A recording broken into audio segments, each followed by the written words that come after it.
The night a crown disappears is never the night a kingdom truly falls. It is the night destiny quietly begins writing a different ending. Long before the first rays of dawn could touch the towers of Blackstone Palace, an unnatural silence settled over the royal capital. The celebration of Founding Day had ended only an hour earlier, yet the laughter that usually lingered through the streets had vanished, replaced by a stillness that felt heavy enough to press against every stone wall. High above the sleeping city, the Grand Council chamber remained illuminated, its towering windows glowing against the dark sky like watchful eyes that refused to close. Inside, King Adrian Ashford stood before the Iron Throne, his silver gaze moving calmly from one familiar face to another. Around the great circular table stood the men and women who had advised the crown for years.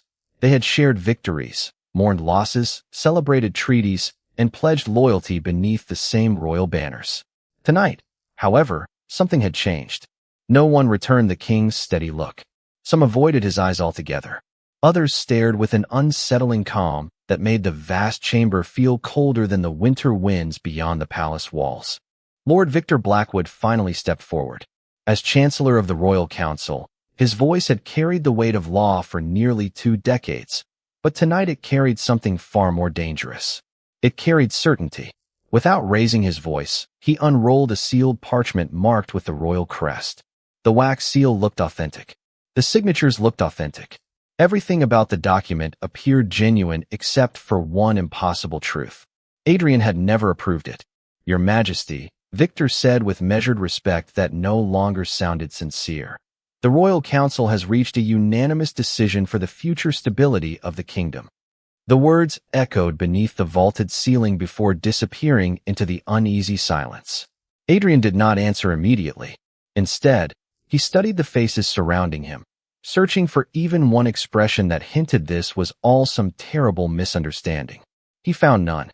In a narrow passage hidden behind towering shelves of ancient records, Evelyn Carter froze where she stood. She had entered the chamber only moments earlier to return a centuries-old royal chronicle to its protected cabinet before the archives opened at sunrise. Hearing unfamiliar voices, she had instinctively stepped behind the concealed shelves reserved for palace archivists. Now she barely dared to breathe. She knew she was witnessing something never meant for ordinary eyes. Victor slowly folded his hands behind his back. "The kingdom requires stronger leadership," he continued. "Difficult decisions must sometimes be made before history has the opportunity to make them for us." Several council members nodded without speaking. The quiet agreement unsettled Evelyn more than any raised voice ever could. Outside the stained glass windows, distant cathedral bells suddenly rang across the city. Their deep notes rolled through the night, solemn and unmistakable. Adrian glanced toward the sound before returning his attention to the council. A faint smile appeared, not because he found amusement in the moment, but because understanding had finally replaced uncertainty. Delayed reports, missing patrols, unexplained council meetings, trusted officials quietly disappearing from public view. The pieces fit together all at once. "This was never about protecting the kingdom," he said softly. "It was about taking it." No one denied the accusation. Victor's expression remained composed. "History remembers those who preserve the crown," he replied. Adrian slowly shook his head. "No," he answered, his voice carrying through the chamber with quiet conviction. "History remembers those who prove they were worthy of wearing it." At that very instant, the palace lights flickered, the ancient banners stirred without a breeze, and somewhere deep beneath Blackstone Palace, a sound unlike anything Evelyn had ever heard echoed through the stone foundations. It was not thunder. It was not wind. It was the distant call of something ancient awakening beneath the kingdom, and for the first time that night, uncertainty crossed every face in the royal council. Destiny, it seemed, had arrived before dawn. Evelyn Carter remained perfectly still as the final echo of the mysterious sound faded beneath Blackstone Palace. Every instinct urged her to run, yet her feet refused to move.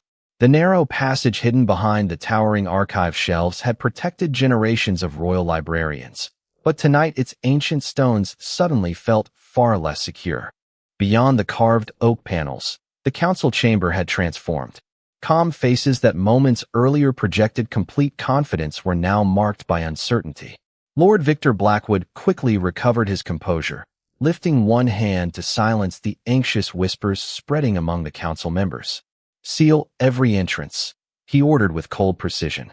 "No servant, guard, or messenger leaves the palace until every corridor has been searched." His command spread through the chamber like an invisible wave. Palace guards hurried toward the great doors while council aides disappeared into adjoining hallways carrying fresh orders. Evelyn's pulse quickened. If the palace was sealed, every hidden corridor, archive room, and maintenance tunnel would soon be inspected. She understood something few outside the archives ever knew. Blackstone Palace was older than the kingdom itself. Beneath its polished marble floors rested forgotten staircases, abandoned chambers, and narrow stone passages recorded only in books too fragile for public view.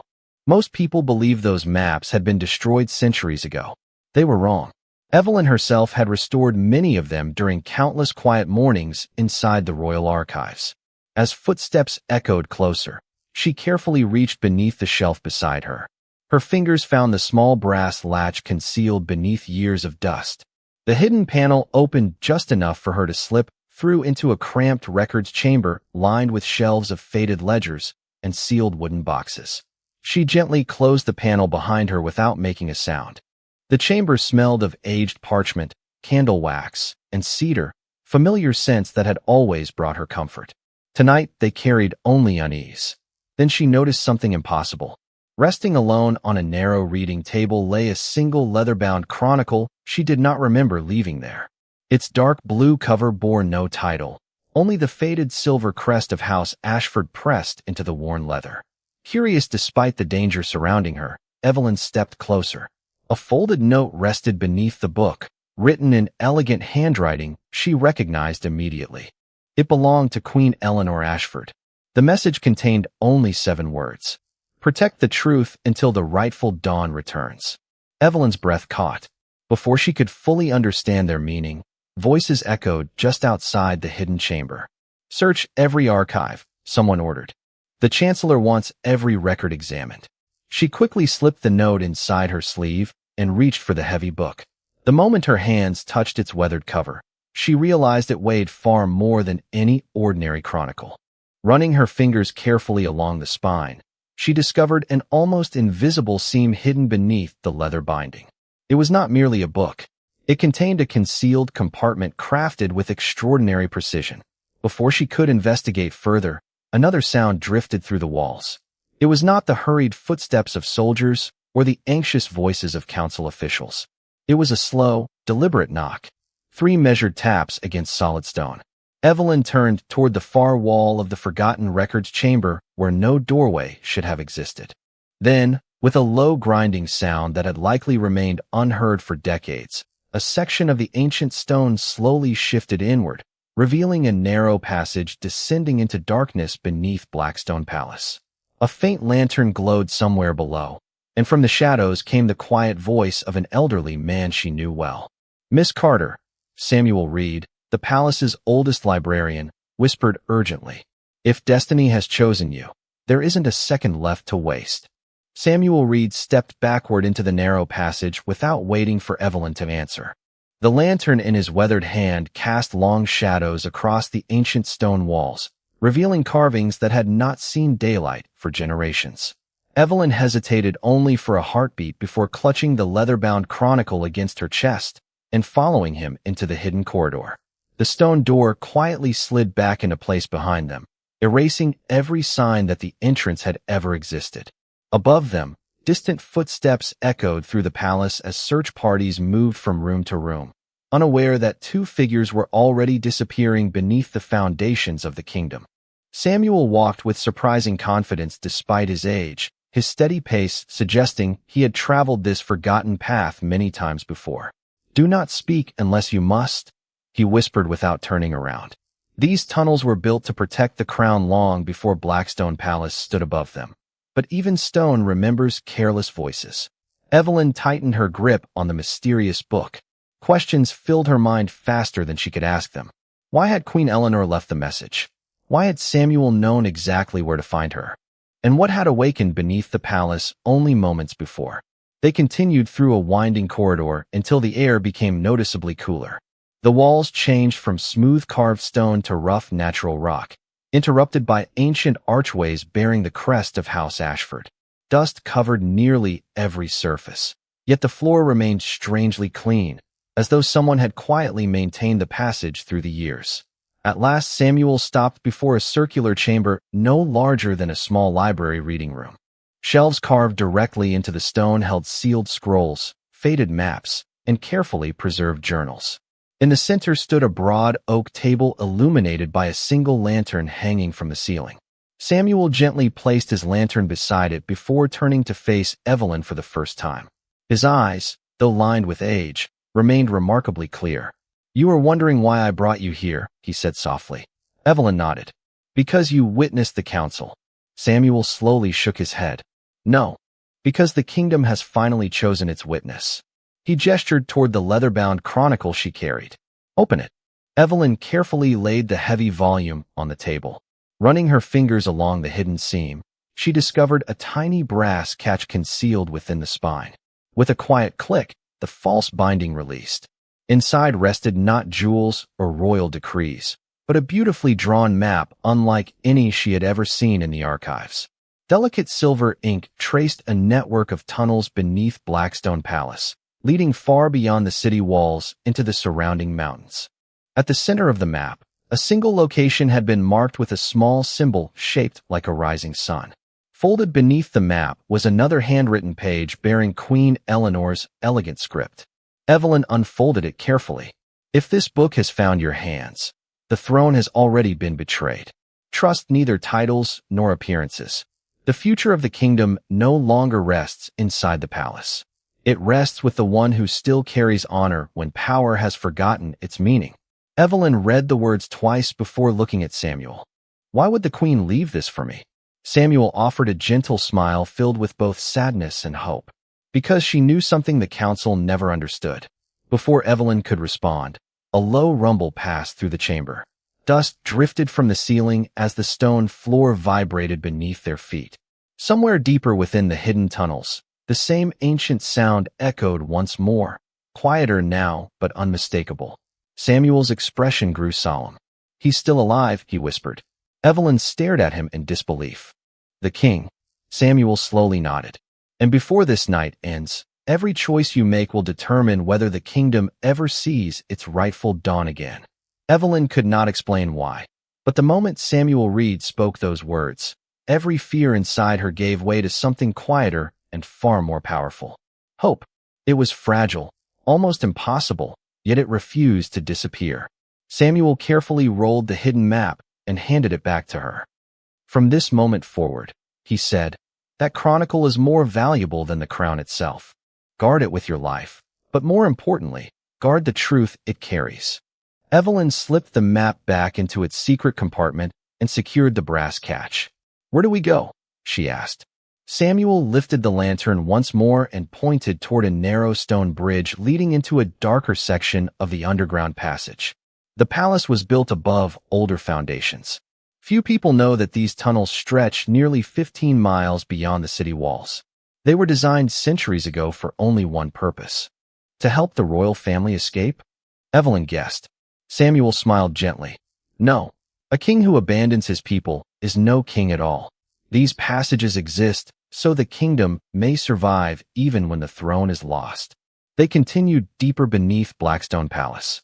The air grew cooler with every step, carrying the faint scent of fresh water flowing somewhere beneath the mountain rock.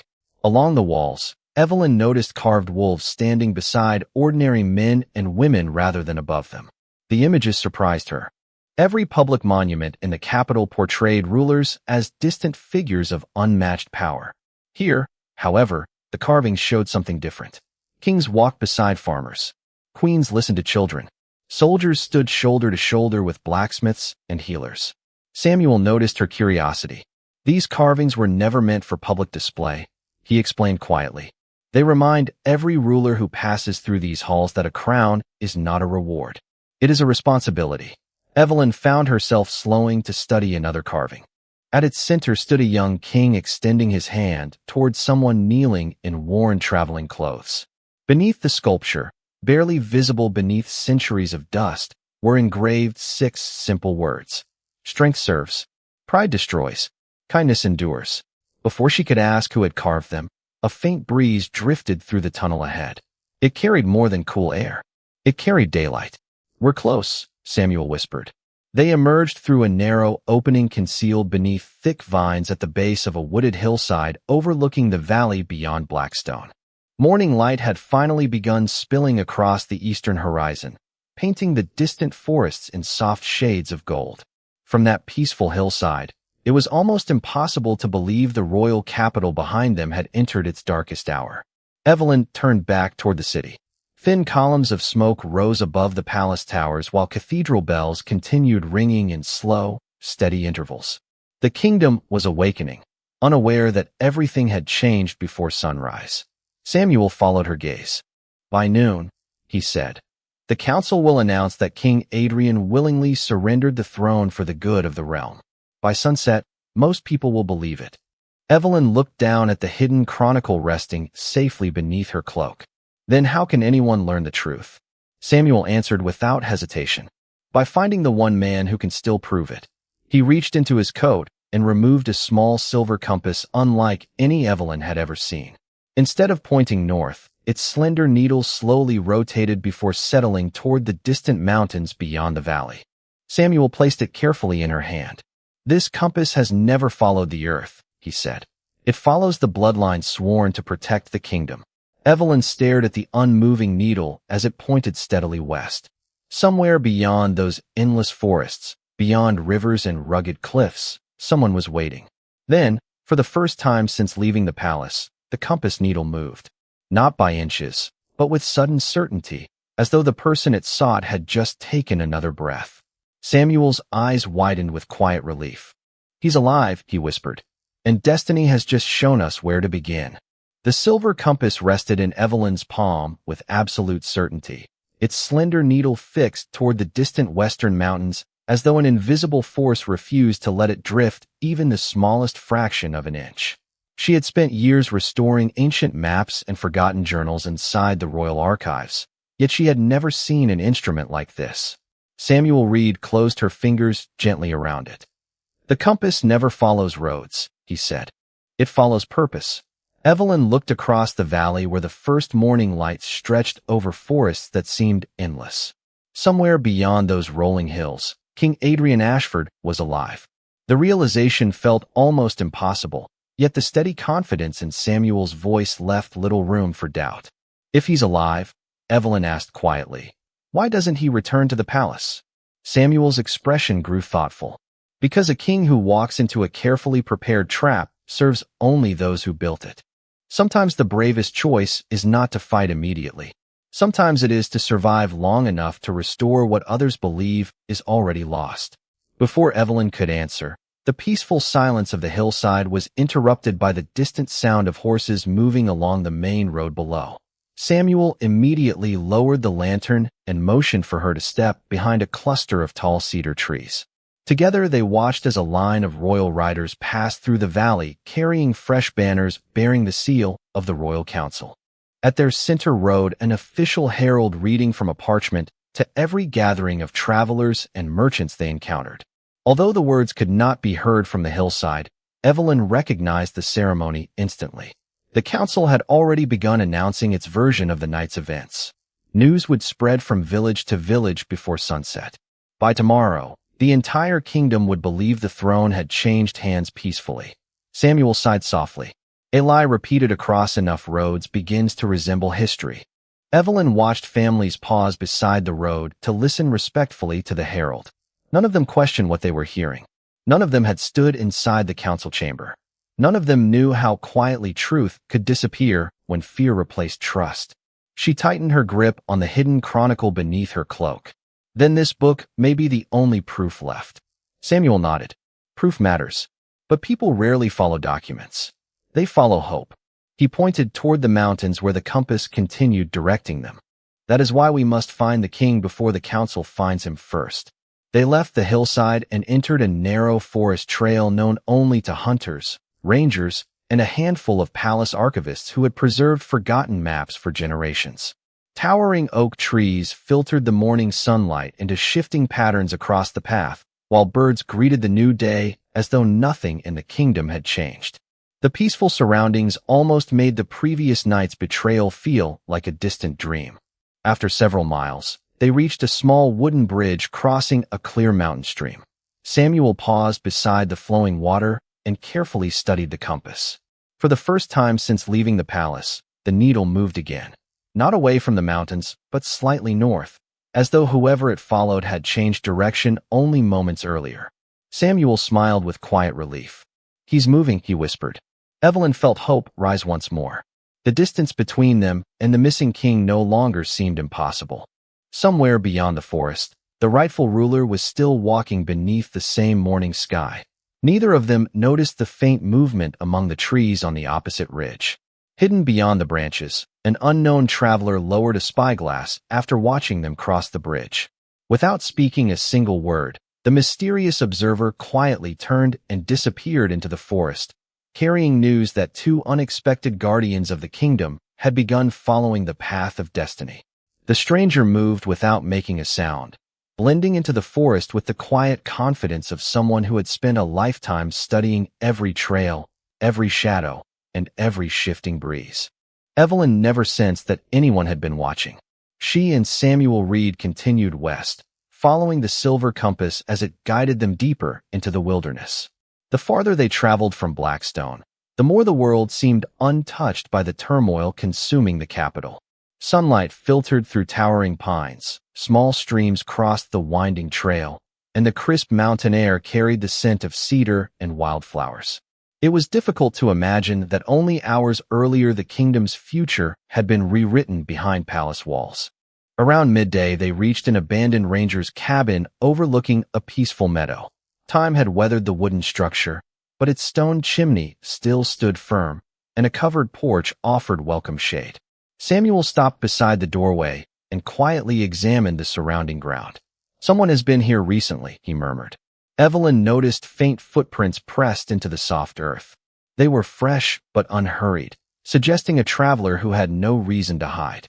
Inside the cabin, everything remained remarkably orderly. A small iron kettle rested beside the fireplace. A folded blanket lay neatly across a wooden chair. Most surprising of all, a loaf of fresh bread and a clay pitcher of clean spring water had been carefully placed on the table, as though someone expected weary travelers to arrive. Evelyn exchanged a puzzled glance with Samuel. "Who would leave this?" she asked. Samuel smiled faintly. "The kingdom has always had quiet guardians. Most people never know they exist because they ask for neither recognition nor reward." Resting beside the bread was a small carved wooden token shaped like a wolf beneath a rising sun. Samuel gently picked it up, his expression softening with recognition. "Old friends," he whispered. "Then we're not alone," Evelyn said. "No," Samuel replied. "We never were." Before they could say anything more, the silver compass suddenly trembled in Evelyn's hand. Its needle shifted several degrees before settling once again. This time it pointed toward the northern edge of the meadow. Samuel immediately stepped outside. Beyond the tall grass, near the tree line, stood a magnificent white horse calmly drinking from a narrow stream. The animal wore no saddle bearing a royal crest, yet its elegant posture and polished tack revealed careful training. As if sensing their presence, the horse slowly raised its head. For several quiet seconds it simply watched them. Then, without fear, it walked toward the cabin and stopped only a few feet away. Hanging from its bridle was a small leather satchel. Evelyn carefully removed it and discovered a folded letter sealed with dark blue wax. The seal bore no royal insignia, only the image of a single oak tree. She opened the letter. The handwriting was unfamiliar, but every word had been written with remarkable care. "If the compass has brought you this far, continue until the river meets the stone cliffs. Do not follow the main road. Trust the western ridge. Someone is waiting who still remembers his oath." There was no signature. Samuel read the message twice before nodding slowly. "The network is still alive," he said, "even after all these years." Evelyn folded the letter and looked toward the distant ridge rising beyond the meadow. Somewhere beyond those cliffs Someone had already prepared the next step long before the council carried out its betrayal. For the first time since leaving Blackstone Palace, she realized this journey had never belonged to only two travelers. Across the kingdom, unseen hands were quietly moving into place, each protecting a small piece of a truth powerful enough to challenge a stolen crown. And somewhere ahead, unaware that hope was steadily finding its way toward him, the rightful king continued walking the same path destiny had prepared long before dawn. The western ridge rose higher with every mile, its granite cliffs glowing beneath the afternoon sun, while the forest gradually gave way to rugged mountain trails. Evelyn walked in silence, the leather-bound chronicle secured beneath her cloak and the silver compass resting firmly in her hand. Its needle had not wavered once since they left the ranger's cabin. Whatever force guided it seemed more certain than ever. Samuel Reed remained several steps ahead, moving carefully along the narrow path as though every turn awakened memories he had carried for decades. "We're close," he said quietly. "Closer than I've been in many years." Evelyn looked toward the towering cliffs ahead. "Have you been here before?" Samuel nodded without slowing his pace. "Long ago, back when your king was still a young prince learning that courage and wisdom rarely arrive together." His words lingered in Evelyn's thoughts. Inside the palace, King Adrian had always appeared calm and unshakable, a ruler who carried responsibility as naturally as breathing. It was difficult to imagine that he had once walked these same mountain trails searching for answers instead of giving them. The path narrowed until it overlooked a swift river winding through the valley below. Exactly as the anonymous letter had described, the river curved toward a wall of towering stone cliffs. At first Evelyn saw nothing unusual. Then sunlight reflected against a small bronze marker fixed to the rock face. Samuel smiled with quiet satisfaction. "We've found it." They crossed a narrow wooden footbridge and approached the cliff. Hidden among patches of moss was a weathered symbol carved into the granite, the same rising sun Evelyn had seen inside the secret map concealed within the chronicle. She gently pressed her hand against the carving.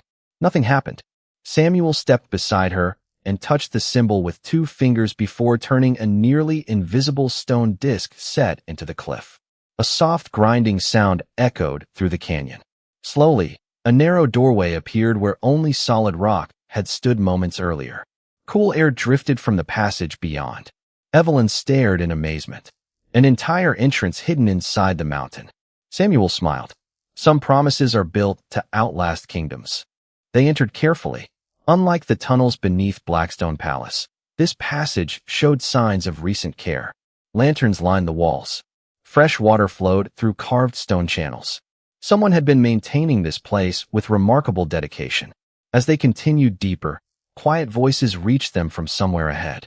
Samuel stopped immediately. "Stay behind me," he whispered. Moments later, 3 figures emerged from around the bend. They wore simple traveling clothes rather than armor, but each carried themselves with quiet confidence. The oldest among them stepped forward, his gray hair tied neatly behind his shoulders. His eyes rested first on Samuel before widening with genuine relief. "I had almost given up hope I'd see you again," the man said warmly. Samuel extended his hand. "Thomas." The 2 men embraced like brothers reunited after many years apart. Thomas then turned toward Evelyn. His gaze settled on the silver compass before moving to the hidden chronicle beneath her cloak. He offered a respectful nod. "So the queen chose well." Evelyn blinked in surprise. "You knew about her plan?" Thomas smiled gently. "Everyone standing here made a promise many years ago. If the crown were ever betrayed, we would protect the truth until someone worthy could carry it forward." Evelyn looked around the chamber. Shelves filled with carefully preserved maps covered one wall. Another held journals, sealed letters, and records bearing the royal crest. None had been destroyed. They had been safeguarded in secret all along. Before she could ask another question, hurried footsteps echoed from a distant corridor. A young messenger entered, breathing hard from the climb. He looked directly at Thomas.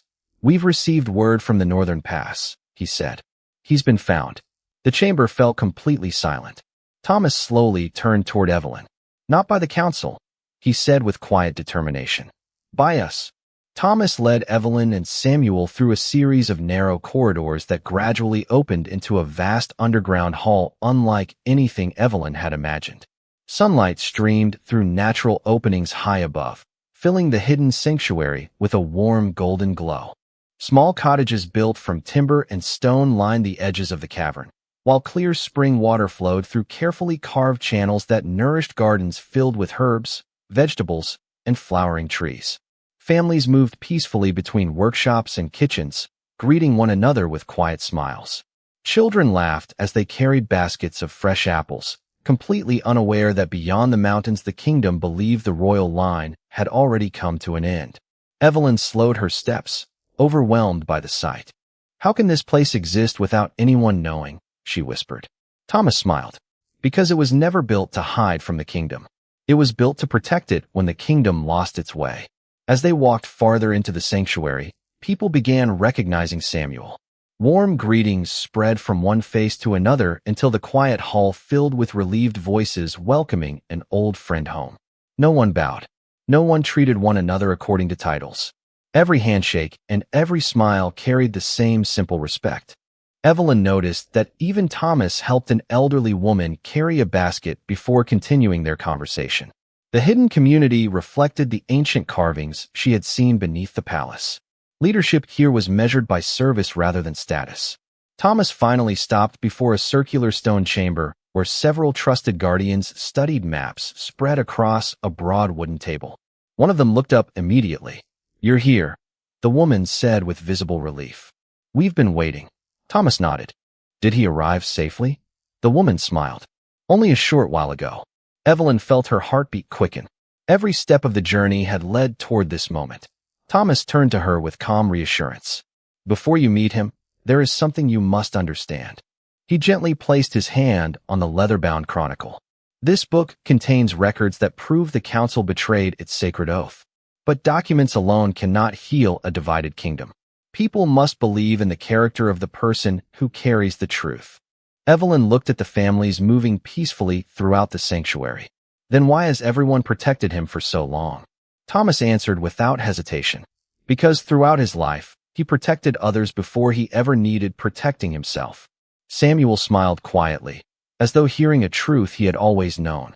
At that moment, footsteps echoed from the corridor beyond the chamber. They were steady and unhurried, neither guarded nor dramatic. Everyone around the table instinctively turned toward the entrance. A tall figure emerged from the soft afternoon light, wearing a simple dark traveling coat instead of royal robes. There was nothing about his clothing that revealed a king, yet the calm confidence in his eyes immediately drew every gaze in the room. King Adrian Ashford had left the palace behind, but he had not left behind the quiet dignity that had earned the loyalty of those gathered here. He paused only briefly before smiling at Samuel. "You found the right path," he said warmly. Samuel bowed his head with genuine affection. "No, Your Majesty." He stepped aside and looked toward Evelyn. She did. Adrian's attention shifted to Evelyn for the first time. There was no suspicion in his expression, no distance created by rank, only quiet gratitude. His eyes rested on the hidden chronicle she carried before meeting hers once more. "You've already carried more than anyone should have been asked to bear," he said gently. "Thank you for protecting the truth when it needed someone most." In that simple moment, Evelyn realized something that would shape the rest of her life. The greatest rulers were not recognized by the crowns they wore, but by the kindness they offered when no crown remained. Morning sunlight slowly spread across the hidden sanctuary, warming the stone walls that had protected generations of faithful guardians. For the first time since leaving Blackstone Palace, Evelyn allowed herself to breathe without fear. The journey that had begun in silence beneath the royal archives had led her to something she never expected to find. Not merely a king who had survived betrayal, but a community that had quietly preserved the kingdom's highest ideals while the world above forgot them. King Adrian Ashford stepped toward the large wooden table where the ancient maps remained carefully arranged. He rested one hand lightly upon the surface before looking around at every person gathered in the chamber. There was no anger in his expression, no desire for revenge, only the calm determination of someone who understood that lasting peace could never be built upon bitterness. "The council believes they have already won," Adrian said gently. "Not because they hold the throne, but because they believe they now control the story." The room remained silent as everyone listened. Thomas unfolded one of the maps. Their proclamation is already reaching every province. Within days, most of the kingdom will believe the transfer of power happened willingly. Adrian nodded. Then we will not answer fear with fear. His eyes turned toward Evelyn. We will answer it with truth. Evelyn carefully placed the leather-bound chronicle on the table and opened its hidden compartment. The preserved records, handwritten letters, and ancient map rested exactly where Queen Eleanor had hidden them years before. Samuel smiled quietly.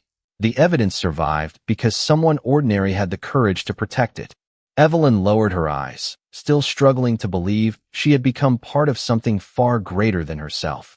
Adrian gently closed the chronicle without removing a single page. History has always depended on people willing to do the right thing before anyone notices, he said. Crowns may inspire loyalty, but character earns it. Outside the chamber, the peaceful sounds of daily life continued throughout the sanctuary. Children laughed as they crossed the small bridges over the flowing streams. Gardeners tended young fruit trees. Craftsmen repaired tools beside open workshop doors. None of them appeared frightened by the uncertainty waiting beyond the mountains. They simply continued serving one another, quietly proving that the strength of a kingdom had never rested inside palace walls alone. Thomas looked toward Adrian. When do we return? Adrian smiled faintly. Not until the people are ready to see the difference between authority and leadership. Samuel folded the map and placed it back inside the chronicle. Then our task begins today. Adrian nodded. Today we gather those who still remember their promises. Tomorrow we rebuild trust. The throne can wait. Evelyn looked around the room, realizing that every step of her journey had changed her understanding of courage. She had believed courage belonged only to kings, generals, and great leaders. Now she understood it also belonged to librarians, farmers, messengers, families, and every ordinary person who quietly chose honesty over comfort. As sunlight poured through the openings high above, it illuminated the carved symbol of the rising sun engraved into the center of the chamber floor. The same symbol appeared on the hidden map, inside the palace tunnels, and upon the old wooden token left inside the ranger's cabin. It had never represented power. It represented hope that returned with every new dawn, no matter how long the night had lasted. Far beyond the mountains, the bells of Blackstone still echoed across the kingdom, announcing the beginning of a new reign built upon deception. But beneath the same morning sky, another beginning had already taken root, one carried not by armies or royal ceremonies, but by truth, quiet courage, and the unwavering belief that destiny could never be stolen. It could only be delayed. And somewhere beyond the horizon, the first chapter of the kingdom's true restoration had already begun.